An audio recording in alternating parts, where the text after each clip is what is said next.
নমস্কার, আমি রাজ। আপনারা দেখছেন খবর 24 ঘন্টা। এই যে সুপ্রিম কাপ করেছে আর সুপ্রিম নলেজ ফাউন্ডেশন এটাকে সাপোর্ট করেছে। এই খেলা আমাদের চন্দ্র ডিস্ট্রিক্টের খেলায় একটা স্কুল খেলেছে। তার মধ্যে আজকে শীতল প্রসাদ ঘোষ আদর্শ বিদ্যালয় আর চন্দ্রনগর কানাইলাল বিদ্যা মন্দির ইংরাজি বিভাগে দুটো দলে ফাইনাল খেলা হচ্ছে। এখন কানাইলাল গোলে এগিয়ে আছে। এখন যাচ্ছে চ্যাম্পিয়ন হওয়ার জন্য।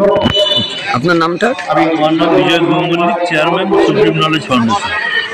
কাপ অনূর্ধ্ব 14 ইন্টার স্কুল স্টেট ফুটবল চ্যাম্পিয়নশিপের চন্দননগর জেলার আজকে 8টা স্কুল নিয়ে যে খেলা শুরু হয়েছিল, আজকে তার ফাইনালে প্রতিদ্বন্দ্বিতা করছে কানাইলাল বিদ্যা মন্দির ইংরাজি বিভাগ ও ডক্টর শীতল প্রসাদ ঘোষ আদর্শ শিক্ষালয়। খেলা মাঝপথে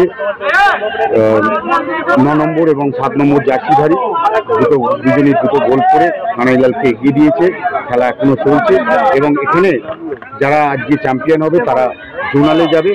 জোনালে 6টা জেলার টিম সেখানে প্রতিদ্বন্দ্বিতা করবে, করার পর সেখানে যারা চ্যাম্পিয়ন হবে তারা স্টেট লেভেলে যাবে। স্টেট লেভেল কলকাতায়, সেখানে তারা সেমিফাইনাল এবং ফাইনালে অবতীর্ণ হবে। আচ্ছা, আপনার নামটা? আমার নাম মামাপদ চট্টোপাধ্যায়, সম্পাদক চন্দ্র স্পোর্টিং এলসিসি। একটা বাইক দিতে